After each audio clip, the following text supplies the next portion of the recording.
Hello? Hello, Logic community. Is this thing on? Hi there. It's working. Some didn't think this would be possible, but here we are.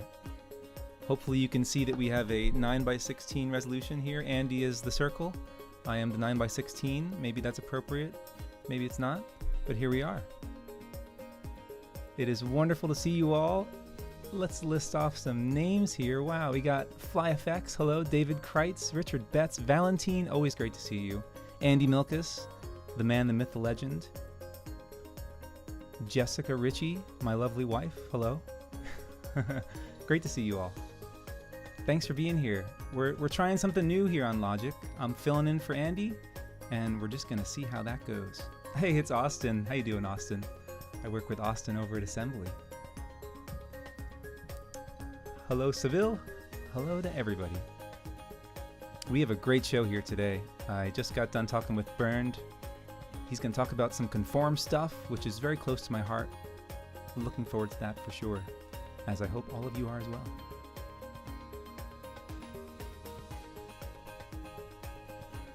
Oh my god, I almost forgot to ask about the levels. That's good to hear that they're great. That's important. Levels are very important. They really are. Keith, hi there. Thanks for tuning in. Oh my god, it's the introspective moment where the music changes and we all start to think about how this transition's gonna go. Wherever Randy is in the world, hopefully he's okay with it. This is for you, Randy. Wow, here we are. Hello, Logic community. My name is Jeff Kyle. I'm here for Andy Milkus, and this is Logic Live episode 90. If you've been around for the past little while, at least 2 weeks, you will have seen the Renderdome 3. That was the conform challenge between Brian Bailey and Bernd Hildebrandt, and it was epic. It was incredible. They went head-to-head in front of the whole world, or at least the Logic community and you all, and they really did an amazing job working very fast, very efficiently, and it was quite the adventure. But one thing that I took away from that challenge was that while it was very entertaining and it was very, very cool, I found that it was a little bit hard to follow, at least from a learning perspective. I put myself in the shoes of someone who's kind of learning what it's like to figure out what a conform looks like, and it was way too fast. So I thought to myself, maybe it would be great to invite Bernd back and have him kind of go through his thought process, break down what was going through his head when he was doing this conform challenge, and maybe that will allow some of us at home to understand more of what it's like to do an advanced conform like what he did. And I think there's a lot to be learned and a lot to be gained from seeing that again. So I've invited him back, and I'm going to unmute his audio, and we are going to say hello to Bernd. Hello, Bernd. So hello, good evening or morning. Yeah, good evening or morning. Bernd's coming to us from all the way from Germany, so it's evening for him.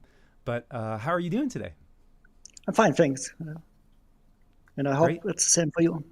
Oh yeah, it's actually a beautiful day here in Queens, and we're having a blast. I had a nice bike ride already, but I'm very excited to get right into the show. I see that you're sporting the wonderful Logic merch, and I actually have a little. If for those of you on Discord, you might have seen the dog that he posted, but I have a little picture here. There it is. That was amazing. I love it. Look at that guy. Yep, there he is. But you know what? Before we jump too far into the specifics of the conform, why don't we go straight into the slideshow portion of this to get through kind of what we need to get through. So here we go. Here we go. This episode of Logic Live is brought to you by AJA, together with Flame since 2006. That is a very long time, isn't it? Along with Randy and Andy, I would like to welcome Hotspring as the newest sponsor of Logic Live. They are the future of VFX outsourcing, connecting you to other artists from around the world to help you get your projects done. You can find them at thehotspring.com. If you need tech support, we know a guy. That's Jack Horrocks at jack@flametech.com.au. He is around to help you with your Flame networking, storage, and custom builds needs. If you need Boris Effects plugins, you can save 15% on their products, standalone or subscription, when you use the code LOGIC15 at checkout. That's a pretty good deal. There is indeed a Logik merch store. I believe the tagline is "Look your best while you make your best," because this community sure does make some great stuff. That's on Logik TV after you click on the merch button over at the top. And a big thank you to all the patrons who are subscribed on Patreon. Your support is absolutely much appreciated, and you really do allow the team at Logik to keep doing what we're doing. The list does keep growing, as Andy always says. I really did have to figure out how the heck to format these slides to accommodate all of the names. We are up to 137 patrons. Thank you to each and every one of you. You're making this really happen. If you'd like to support what we're doing here on Logik, you can get yourself some exclusive content like the post-show Q&A with the guest and I. Head over to patreon.com/LogikTV and support for as little as $5 a month. A reminder, just under 3 weeks away is the inaugural Detroit Flame user group, which is very exciting. Love user groups. So congratulations to the team over there for putting this together. And what a list of presenters indeed. It's Fred Warren, Steve Swike, Brooks Tomlinson, Finn Yeager from very far away, Javier Mendez, and pizza and beer will be provided courtesy of our friends over in Synesys. What is a user group without pizza and beer? Am I right? And as you can see before you, we are beginning the process of changing things up a bit by introducing 2 new hosts. One of them is yours truly, and the other is Amanda Elliott. You might have seen us around over the, wow, it's been years now, hasn't it? But we're going to be helping out in a few more ways than we have in the past. Obviously, I'm hosting today, but coming up, Amanda will be hosting a Logik Live of her own 3 weeks from now, focusing on women in flame, and that's shaping up to be a great show. And it is now Randy's favorite part of the show. That's the forum stats for 2022. It's looking pretty good. We're at 1,160 users, which is 6 more than last week. We're at 1,040,660 page views. Oh my God, what a number. Which is 35,000 more than last week. 8.7 thousand posts, which is 300 more than last week. And 404 users not found on Discord, which is 4 more than last week. If you haven't already signed up, why don't you join me over on Discord? I really do help run things over there. Many of you might know me as one of the people who lets you in, but we have a nice time with some more informal conversations. So if you want to continue the conversation with the Flame community, but don't want to formalize it with a full-fledged forum post, Discord is the place to go. Another reminder for everyone about the amazing new courses on Logik Academy, starting out with Beauty Techniques in Flame by none other than Andy himself, where he covered some blemish removal, cleaning up blotchy areas, red eyes, eye bags, texture, and color balancing, all focusing on efficient workflows and quick work. And the next 2 courses by Randy McEntee, covering everything you need to know about the machine learning time warp that was gifted to the community by Andrei Toloshny and has quickly become every Flame artist, or at least my favorite new tool. It sure does help me feel good about the crazy time warps we're asked to perform on a daily basis. Randy fills you in on how to install it and get it going on Mac and Linux and any hurdles you might have along the way. And the other new tutorial by Randy is setting up PyBox, which is a way to integrate Flame into other applications in your pipeline using Python. He focuses on getting Flame and Nuke to talk to each other and walks you through how that process works. These 3, which are newer, as well as the other ones that have been around a bit, the Connect to Conform workflow, the image node, Intro to NDI, and 8-minute ACEs, are all available for free on the Logik YouTube channel. Big shout out and thank you to Autodesk for sponsoring these videos. And of course, speaking of Autodesk, a shout out to the voice of Flame, Grant K. He has some new installments of the Flame Learning channel that just came out to cover some of the new features in Flame 2023.1. I just got through them last week, and his tutorials are always just a great way to get filled in on what's new and how to do some of the cool new stuff in our favorite program. Of course, if your pipeline allows it, if your upgrade schedule is ready for it, check out the newest version of Flame 2023.1 with a sprinkling of new features and improvements on the cloud, user interface updates, and animation panel improvements. I know the place I work is inches away from getting us up and running on it, and I am super excited about it. So that covers that. So let's get on with the show. I think thinking back, I may have accidentally have already introduced Bernd, but why don't we introduce Bernd one more time? Here he is. He was the winner of the Renderdome 3 Bernd Hildebrandt, and he's here to talk to us a bit about his thought process on what he was going through when he was doing the Renderdome, but more in a way that kind of we all can follow. So maybe we can get something out of what he had done, and we can learn a bit about conform, because even I consider myself to be a pretty good conform person, but I think there's really a lot to gain from seeing other people work and seeing where they've landed as far as how they do conforms, how they think about things. So I'm going to share Bernd's screen, and he's going to walk us through. I think he's going to show us a little graphic first on how he thinks about the whole process. So Bernd, please take it away. Yeah. Yo, thanks again for the amazing opportunity being here.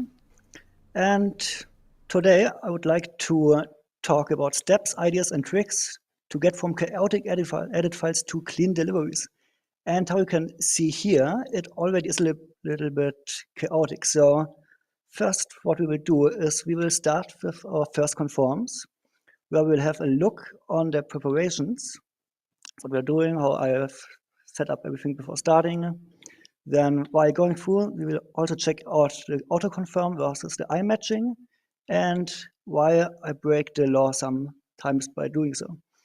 And last of this chapter, I will show how I handled the resolutions during the dome. So later doing that, I will, let's say also during the first conform, we will try to keep track on everything. So I show you how I use shots and wheels for it. And last time I got asked why everything is so colorful on my timeline. And that's why I show why everything is so colorful. So after that, we confirm the second Renderdome assets, but mainly I show only how we maintain already done work with splitting into, without splitting into multiverses. But I think I have to drink something, so really excited, way too excited right now. So later with part D, I show advantages of the manual connected workflow and also about obstacles and the quality of life doing it. And last of it, by having a third charge of sequences, we will check if everything is working right. Last but not least, we will deal with the last minute changes, or let's say better, how they messed up my sequences. And also we talk about how that might not been happen. And then the question is everything we talk about is the best way to do? And I will have a little spoiler for you, it won't. And then we will hopefully have time for some questions and answers. Bernd, this is great. I mean, the chat is kind of going wild, and seeing it in action for the first time is also wild. That was very well put together. I'm a huge fan of like little table of contents. I think in my tutorials, I really like to give a heads up of what's coming, and you've done a great job doing that here. So I'm excited to get into that. So just had to shout that out because great job, amazing job. Yeah, thanks. I hope you can all understand me. My English and language speaking skills are not the best. So if you don't understand anything, please ask directly. Yeah, it's going to be my job to keep an eye on the chat, and I'm going to hopefully take a look and be able to shout out any questions that could pop up. So please, I think I forgot to mention this. If you have any questions for Bernd as he goes through, please ask them in the chat, and I will highlight them, and we'll get to them definitely for sure before the end. Okay, so let's start with our first conform.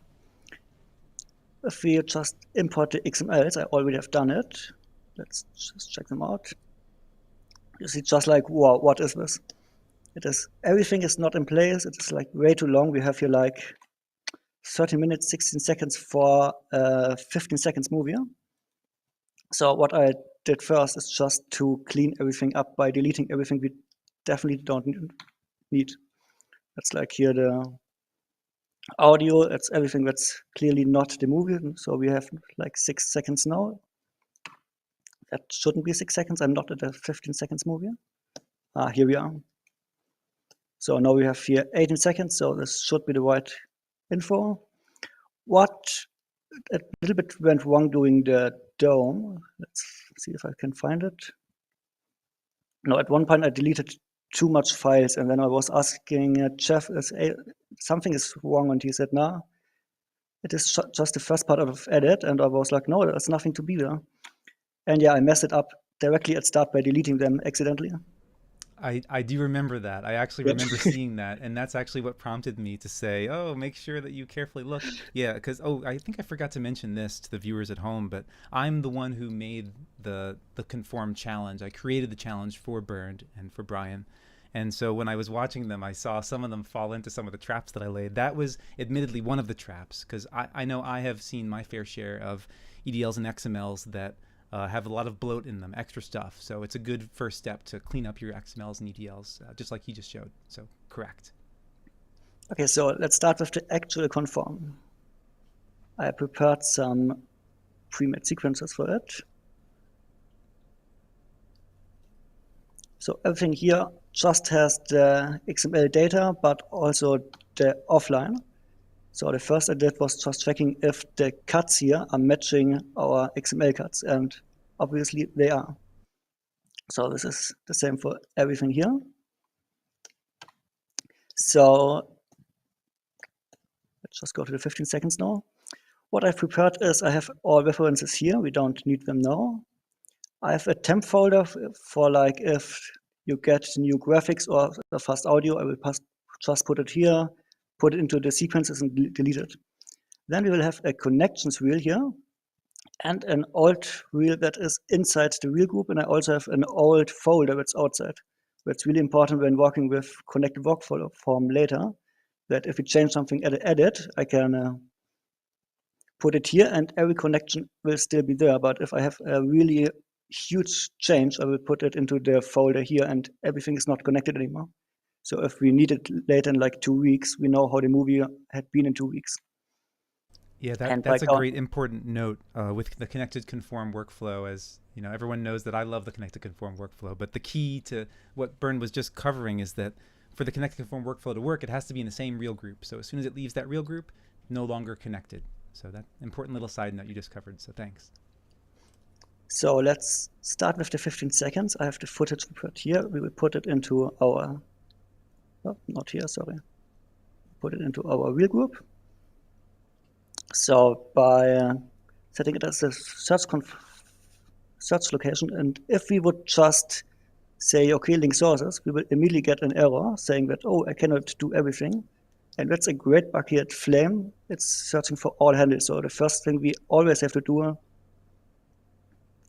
is to just delete all handles. And now if we want to link everything but this devil here is linked.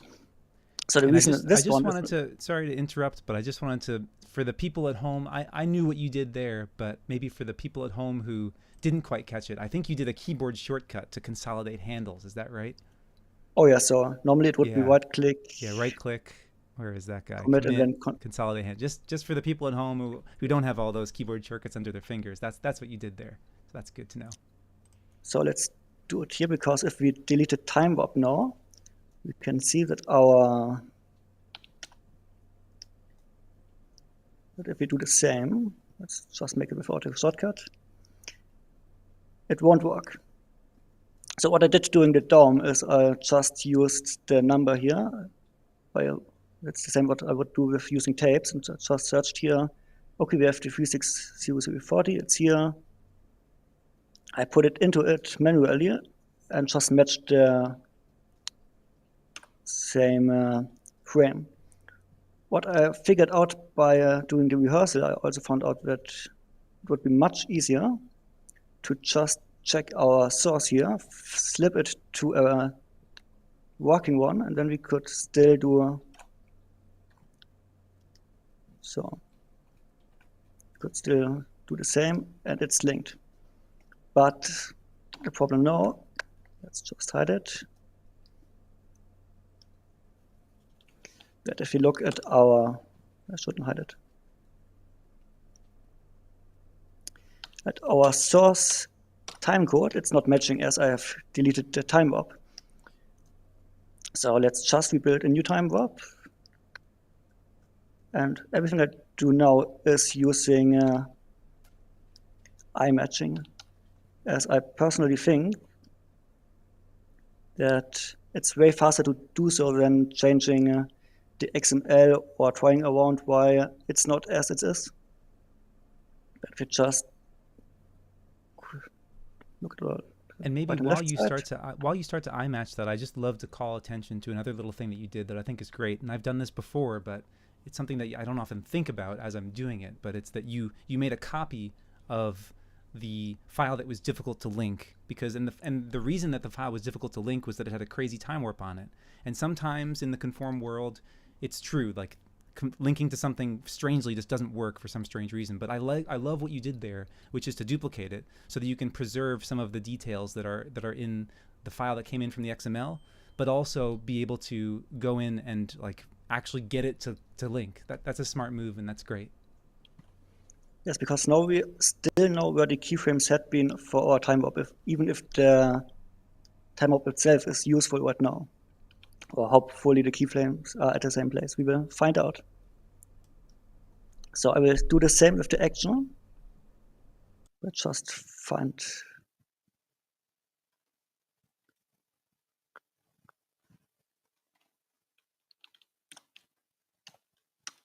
So let's check our time codes. Here we have 26, 58, and 21. We're on 26, 58, and 19, so we are really close.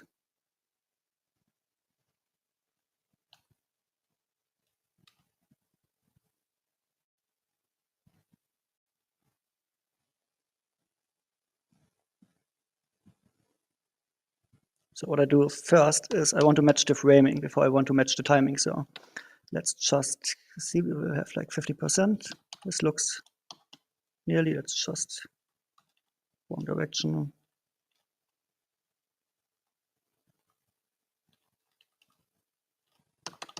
So if we do a difference now, we have a perfectly clean one and we can go ahead with our time warp. Because if you go through, something is not working right. So let's animate the timing. Let's set a keyframe for this one because this one is the right one. Let's find the last one pretty fast. Here it is. And now we can use the information here given for our keyframes to just check what will happen if we set our timing positions here. Oh, that's a great idea to use the keyframes from the XML's time warp. That's a great idea. I didn't even think of that. So it looks like there might be a speed bump. We can just make a new keyframe or try to the animation editor to get something matching. So it's not perfectly black now, but it is good to go. So let's just put it back here.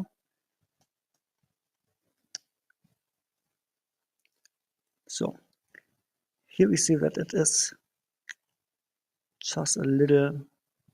Oh, here we have our action of evil, pure evil. It is some problem we have in Flame when I think I killed a problem, yes. There's some problem with imported actions from XMLs where we get wrong metadata, and as soon as you do something, everything is great, but as soon as you kill the cache or do like undoing the action and putting back again, it will be set to a totally different one.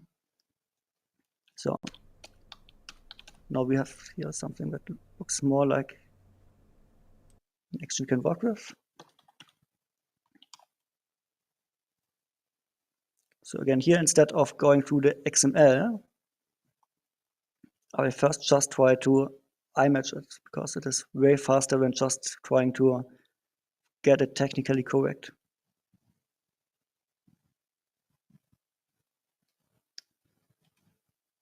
And it is animated, but as we have still the action from the XML, we have all the animations at our action here. We should. Oh yeah, here it is. So I will just use the third action to change the size, but the animations will stay here. So not sure if we have to do everything yet. No, just show. Just make it rough. Just to have Yeah, I think I just saw what you were talking about a second ago, that as soon as you modified that action there, it immediately popped. So like what the action that came in from the XML looked like it was matching, but as soon as you modified it, something with the flame cache happened, or at least something with the action happened. And who knows what the real culprit is. It's something to do with maybe the way that Premiere and Action and XMLs play together or something. But yeah, that was another one of those unintended booby traps that happened that I really didn't anticipate. But it was another good hurdle because I have seen that before in Conform. So good point calling it out. So let's pre-conform our other movies by just doing the same. Here we have our screen. We know the screen is another comp I will delete it. What we also can do is just to contain it, and we'll get our source we need. So let's just kill our handles, go to conform, link sources, see if everything is matching.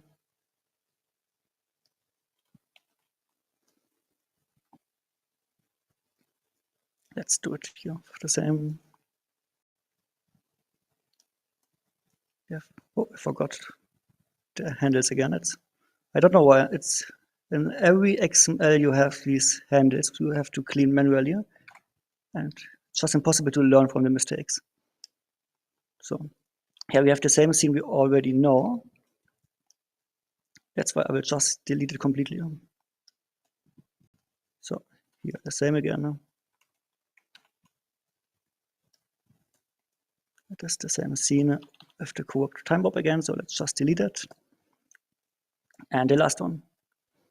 So what I do now normally or every time is to set up the connections and the shots. Because now if we just say, okay, let's do some normal shot. Let's do a shot connection.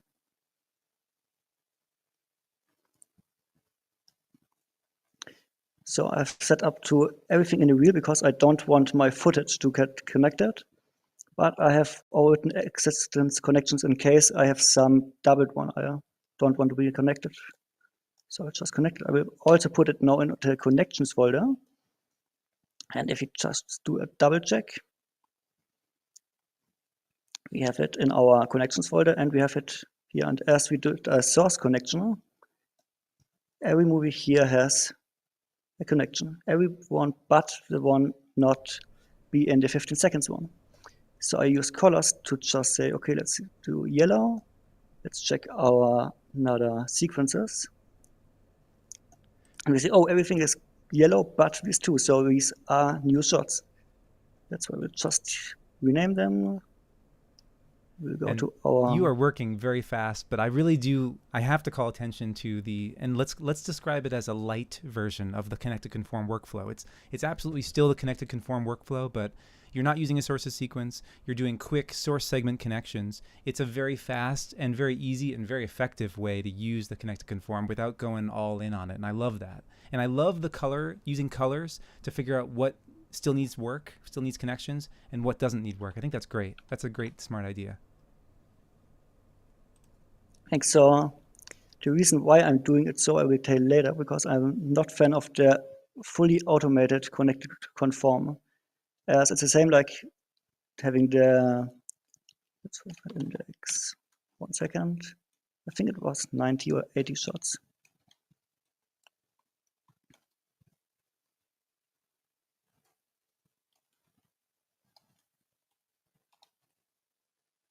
So right now you're naming your shots with these tokens so that you're able to make batches, I assume? Yes, yeah. I just forgot if I'm making a mistake because it should be 80 and it clearly isn't. Well, let's just rename it later. So if we do a source sequence connection now again, everything that is here and not already connected, as it is, will also be connected here. So don't forget to put it here in our connection folder. And if we also color it yellow now, well, let's not use yellow, let's just use orange, just to show if everything worked. If you go here, nothing is connected, nothing is connected. And if it's, now we will say, oh, something is happening, but no, these are all new shots. So we would just do the same now here. Just would like to know why my index wasn't working.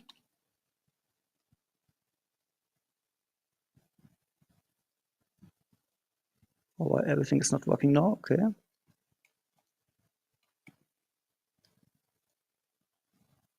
Can't disable it. Oh my God, am I seeing vertical reels on the desktop, by the way? Yeah, but only by accident, no worries. Okay, that was close. So this, since Flame 2023, it's automatically vertical if you restart. I don't know why.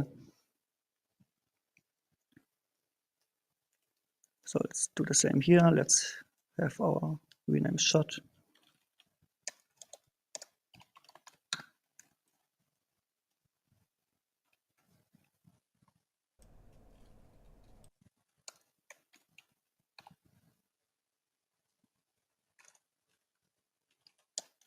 Oh, I think there's an S at the beginning of index there. Ah, much better, yeah. Great. So, do a create source sequence connection here. We put it into our connections folder, and now everything should be connected here. Yep. We can still double check by just using colors. Let's Love make using it colors. orange. And I think we should use everything for color. So no, everything here should have the color orange or yellow. And so it is. So Love while it. we are at the colors, let's just jump to the next section. Was it too early? I don't know, let's drink something. Because I have huge problems jumping between projects or getting a project from someone else or just having a week off and coming back to office. And let's use the next wheel. If you just go back to office, open it, and you get a sequence looking like this. And now we really have to go through the movie to see what is happening. That's I really don't want to do, because I don't want to watch the movie every time just to see what's inside. If a producer asks me, hey, we need the clean versions, I want to see, is it a clean movie or is it not? So what I did, I extended the colors to just have automatically have everything that has an alpha blue, everything that's in batch effect is red, everything that is a gap batch effect is dark red, or here the timeline effect is yellow. So now we know if it's a clean version, it literally there shouldn't be any colors, but as it clearly isn't a clean version, we have a lot of supers here. And these are all automatically, so you can change them here at preferences, timeline, and the colors here. But that's what I still didn't like, so I manually changed some colors, like here we have a yellow one, and that means that timeline effects is doing some here vertical compositing. So if we would delete everything here, we will get a black frame or the offline here. So by not looking at this, we just know, okay, we have a split screen here, we have a split screen here. And what I also do, I use the bright yellow after the conform to see what isn't finished right now, or what the client just said he wants a huge change. Just to have not the problem that the clients want to see the movie and I play the movie and he says, hey, why is this not done yet? Clearly say, yeah, here, okay, let's hide this, or let's tell the client that there will be a part not finished yet. So just in case anyone needs a little bit of clarification, this part of your demonstration doesn't have as much to do with what you just showed. It's more of an overall workflow thing where once you're far along in your project and your timeline starts to look like this, Bernd is explaining that color coding and a standardized color coding system like he has, where purple references multi-layer compositing. And then if you don't have any color coding, it can be a lot to just come in out of the blue and not really know what you're looking at. So I totally agree with that, and I think that makes a lot of sense. But just wanted to clarify for any viewers who might be confused. And I also use it not only in the timelines, also at the desktop. So if you have some fake shots here, this would be a desktop that would be patches for me, like at the beginning of a job. Everything is dark green for something that has to be done. Everything that's dark blue is something another artist on a flame is doing, and everything being yellow here is everything I exported for Nuke. And with this concept going to a later project, now we see that everything that is bright green is a setup I have here on the flame ready, and it's finished. Everything that's dark green still needs work. Everything that's bright blue is something another flame artist did on another machine, so I can wire it if I need it. The same with the dark blue one, but it's not finished. And the yellow one is a finished Nuke setup I have to manually import from the server. And these colors, it doesn't matter if it's these colors, but working that way is, I got so much speed finishing projects without any chaos or problems by forgetting something, because there's no way to forget a shot that's not be done. Yeah, That's obviously, why. if someone's new to your color coding, then they wouldn't know. But if you made your color coding and you have internalized it, then you can get a lot of stuff done very quickly, and it's very quick and great. Awesome. We have a quick question for you from Sybil, if you don't mind, and it's one Sure. that has to do with working out of the library. Sybil wants to know why you prefer working out of the library, or if you're just doing it for this demo, or if that's how you work in general, as opposed to working on the desktop. No, I usually work only in the library, but I also do huge campaigns with like 100 or 150 sequences. And if I have 1 week of only working in sequences, I don't want to have 200 of batches here in my desktop while also having all of my sequences. So I skip to a way to have all shots in my desktop, and if I don't need them, I just put it into an own library, or the library will have all my sequences without loading all the batches when just working here. I think I that know makes it's, sense. I think that makes a lot of sense. but yeah, it's really rare. I was extremely surprised that Brian also worked at the library at the Renderdome. I thought I'm like the only flamer on the world. No, I think there's more than just you. I am admittedly one who still works on the desktop, but I am careful to save stuff into the library, like intentionally and carefully. But I think what you're saying makes complete sense, like especially when you have the large campaigns. If you have like a smaller one with a couple spots, it probably doesn't matter as long as you're careful. I think maybe at the end of the day, no matter what you do, it doesn't matter too much as long as you know what you're doing and why you're doing it, and if you're careful about it. Because I think it makes a lot of sense that you treat the desktop as like, because obviously you can't work in batch without bringing a batch to your desktop, so they have to be there when you're working on them. But as long as you're saving everything back into the library and you're putting everything back, there's nothing wrong with it. That makes perfect sense. So I have here a library that would look like normally. So I have here the old folder. I have the work folder with my real group where I'm working from. I have some footage for some footage I need to save, like here the legals. And I also have the desktop here in case I need to work in the batch for some shots. And we already are at the second edit now, because for the people who didn't watch the Renderdome, after like 20 or 30 minutes, Jeff said, oh, there's a second zip file with new edits coming. And now we have here our pre-conformed finished edits that, by the way, look much better than my ones doing the dome. And the new 2 edits that are not conformed.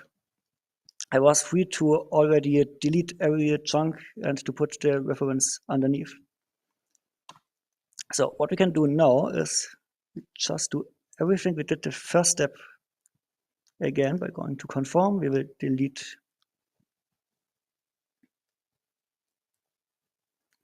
everything with the handles. And now instead of going to our footage, we'll just use our connection wheel I set up. And if we link the sources now, Love that everything workflow. that already had been here is already connected. And if we would have setup finished, we already would have the finished rendering here. So like the batch 1 or batch 2. That's great. Yeah.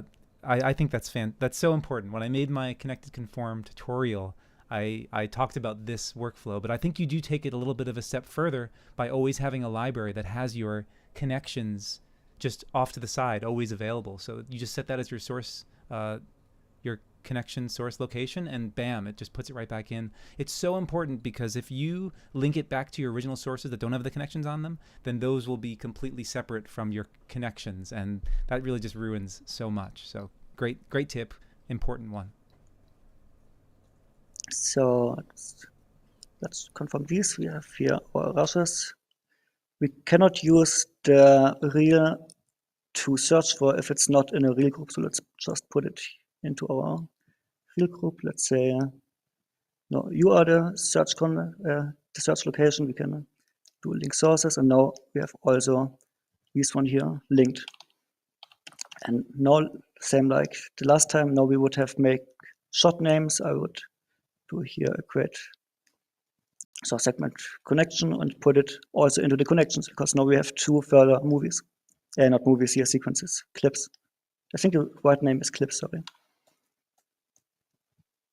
So what Jeff said about the connections getting lost, I have a great example here coming. Because now we are finished with our job. We did a great trailer for the, I forgot the name. Logic How's our Jumpstart. client? Yeah, Logic Jumpstart is our client. So we did some campaign, and what was really great. But we want to do a rework, and we want to rework the 2 masters we already did. We have it here. We don't have any connections. We have in a new library in a reel, so this master and this master is not connected at all. And also we did some old movie for benchmark in my old folder here, also having no connections. And the great thing, the connected workflow is going that as long as the source is still the same, Flame knows that they had been connected. So as soon as we grab these 2, put it into a new sequence group here, and we put our benchmark 1. Here we have our connections back. And if you check it here, it says here,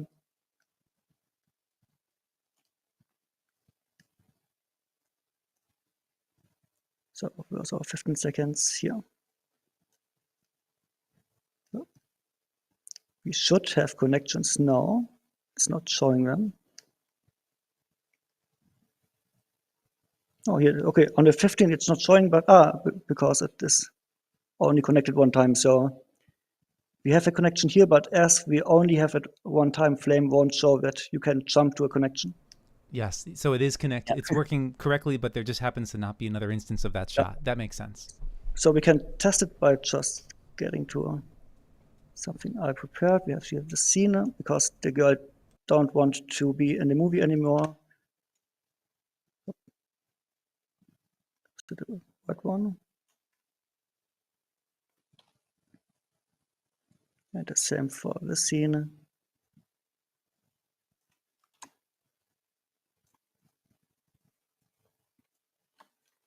And now every movie we have also I have the adapted changes. A little bit small. And this that way, we can just do reworks, and we don't have to be scared by having a connection not getting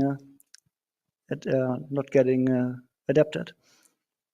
But this only works if we have the same source connection. So if we do some reworks having a batch 3 now, but our master has a batch 2, they won't be connected together.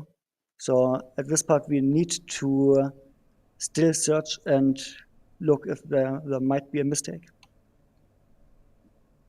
I hope everything was clear. I didn't know if I Yeah, say. maybe I might want one little clarification. I think I understand the idea of what's happening, but specifically, how did the shots that didn't have connections get their connections without you right clicking on them and saying get them? Is it just by putting how did that work? Maybe go over that one more time because I think I Okay. might have missed that. So if you use this one, it still is connected when we are putting it into our old folder. But as soon as it is in the old folder, the connections are gone or they are not visible. So if you're doing another one, it's connected. Oh, I see. So they did have connections, but because they're in a different real group, we're not seeing those connections. That's right? That's what you're No. saying? Yes, and now they are not in a real group, so we cannot have a connection together. So if we would change the scene here, and I don't think we have the same scene here, let's just use the 15 seconds. So if we would change this one won't get changed as it is not connected in this folder. But as soon as we put it back, the connection is found again. Just make a new real group.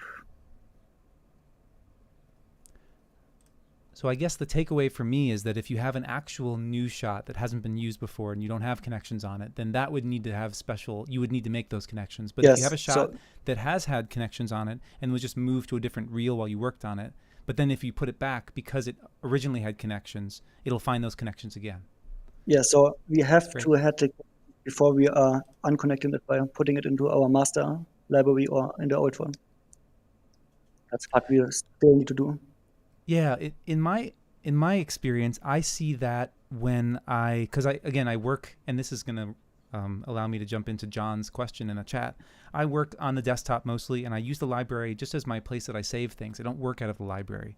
And I see that when I look into the library, I notice that sometimes the connections aren't there if they're in a different real group. But then as soon as I bring it back to the desktop, those connections are there. So that makes sense. And John Ag, hello John, good to see you, asks a question that maybe you can answer. Maybe, I don't know. It's kind of a more technical one. So maybe we might have to save that for another, asking maybe some development people. But do you know, Bernd, of any performance reason why you work out of the library as opposed to the desktop or vice versa? Because if I had to answer this, I would say I'm not sure. I think it's my guess, if I had to guess, is it's a personal preference thing. They wanted to allow you to either work out of the desktop or the library, and you can choose whichever one you want. Bernd, do you have any insight as to performance of working in either place? On a technical way, I have to admit I don't know either. Yeah. But on a user way, it is faster because it just have less way to jump here. So that makes sense. So let's just make an example. We have here our color.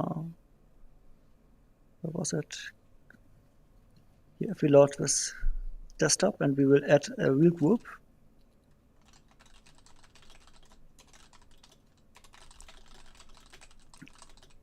Every time we want to go to the desktop. So even if we are not using the badges, we will have them here visible. Even they are not loaded, so they are not really technically loading, but we just have a huge area we are just seeing as a user. While having the desktop, we can just go to the libraries. We can walk here, and if we want to go to the badge, we can just go to the desktop and walk on a badge. So we have two different places where we can do sequences and badges. And for me personally, it was a way faster workflow than having everything in one place. Great, makes sense to me. And actually we have thank you, Fred. Hello, Fred. Good to see you. Fred chimed in a little bit on some of from the developer perspective there, and talked about how the desktop is a great way to work on a copy, and the library is. I think, Fred, maybe the way that I'm using it is the way that you've described, where I treat the desktop as working on a copy as your temporary scratch space, and then once you're good to save things, you work in the library. But if you always want, as Bernd works, if you always want to work in a place where your stuff is getting saved, then you're good to go. I guess maybe the downside of working out of the library is if you want to work on something and then you need to go back, it might be easier to go back if you were working on the desktop as opposed to working on the library. But again, personal preferences, and everyone can have their own personal choices for what they're doing. It makes sense. So, and last we will get to our last minute changes, because like 5 minutes before the time ended, we got some awesome, great new legal lines. Let's just copy here. They were awesome and great. You're right.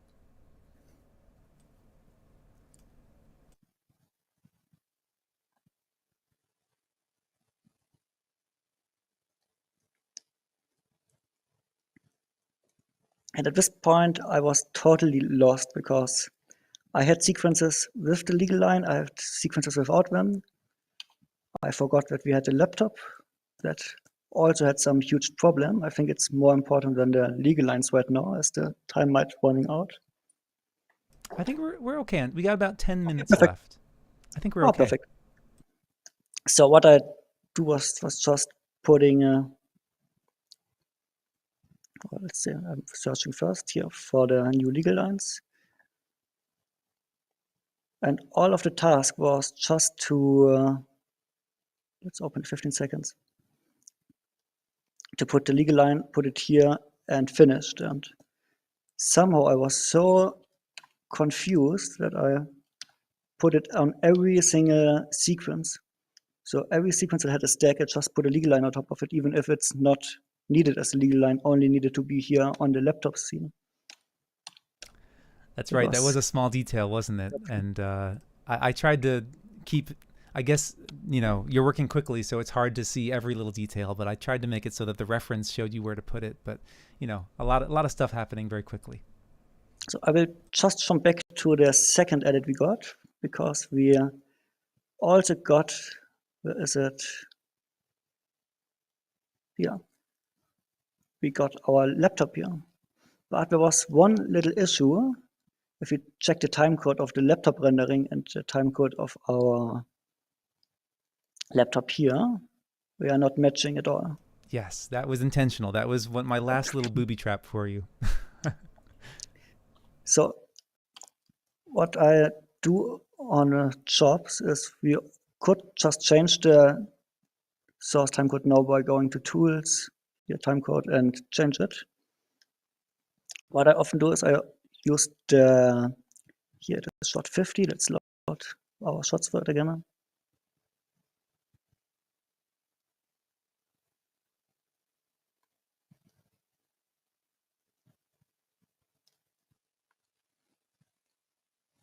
So I take the time to just render it through our batch group, because the batch group itself already has the right timecode in the render node.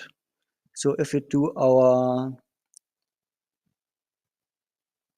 That is a smart move. I love it. That's a great idea. So if we go here, we do an action of difference, put it in.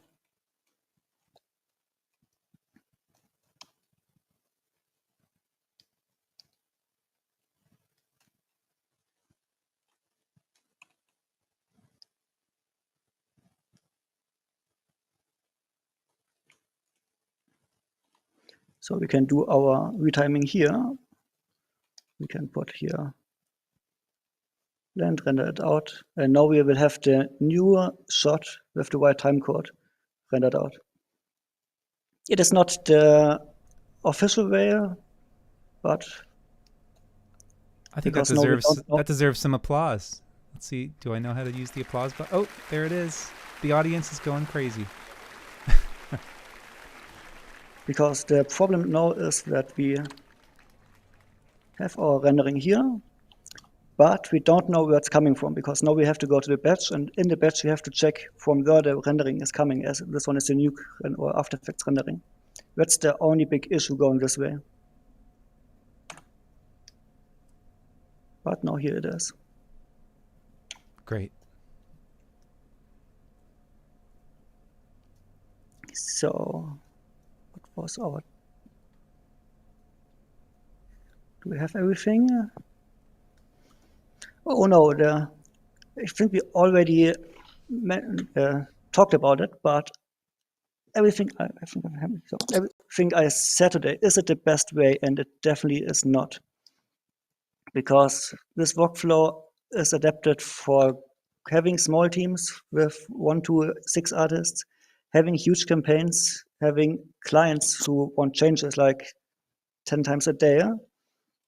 I'm doing lots of projects, so this one is not the best one if you have a much bigger team or if you are doing movies instead of commercials and so on. So there are so many ways you can use the flame that I hope I just showed you some tricks and ideas, but there definitely might be much better ways to do everything. No, I am very happy with what you've shown here today, and I think it makes a lot of sense. And the whole reason for doing this was to show the world, the Flame community, another way of doing it that they might not have known. And I think you've shown quite a few things that are unique and cool and smart ways to work. So thank you for showing this, and this is awesome. I think great stuff all around. The question I have is, if there's not too much more things to show, does anyone else have any final questions for Bernd relating to conforms in general, or this specific conform challenge, or any other stuff, just before we start to wrap up here? I guess I'll go into this view if we're done showing the screen. But yeah, let's see. The only other things that I can think of are, like, I was really impressed to see that, let's see, what was I just about to say? That you can, let's see, I think making those, the fact that those connections maintain, even if you put them into another real group and you put them back, I think that was my big takeaway. That it was like, I think I knew that from since I work on the desktop and work in the library, but it was cool to see that you kind of rely on that by moving them on other places and then putting them back, and then the connections are still intact. That was great for me. So, perfect. So let's hope you use it the next time, or it will mess everything up. Who knows? Who knows? All we can do is do our best and keep going and adapting and making it better.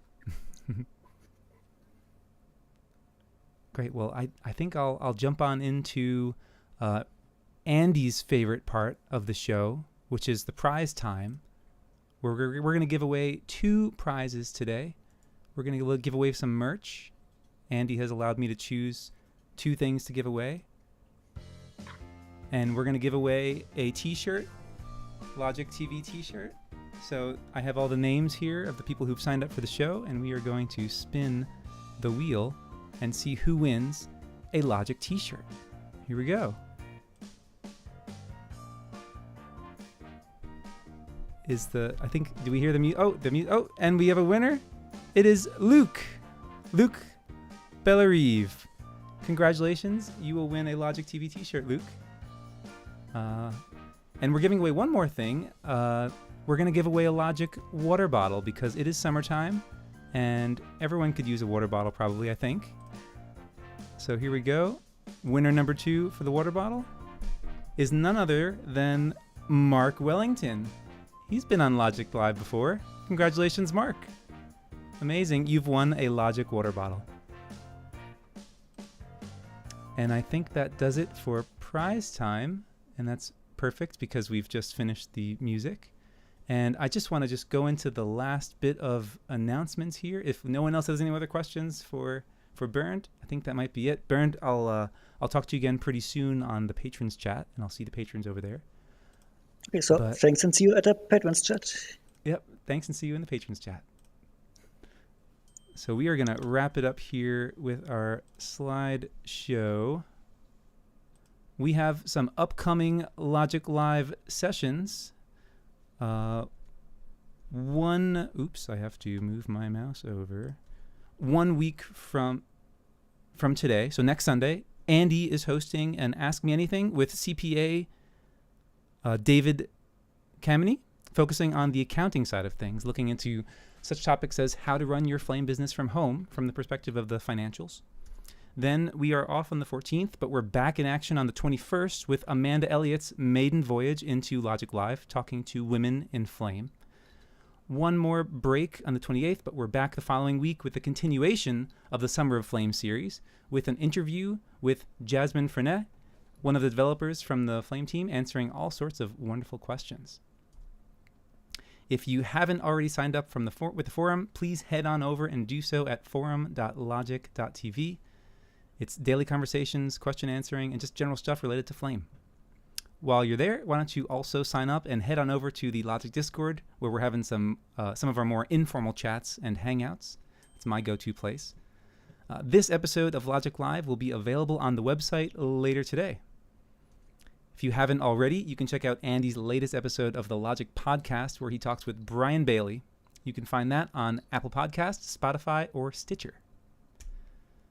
We are inches away from 1,500 subscribers, which is very exciting. We've come a very long way. Right now we're sitting at 1.45K, 1,450. So if you haven't already, hit the subscribe button and join the community. Reminder to everyone who can make it, the inaugural Detroit Flame user group meeting will be Thursday, August 18th. If you would like to support what we're doing here on Logic, please become a patron by signing up at patreon.com/LogicTV. Be sure to check out the Logic merch store and swag yourself out with all that great merch.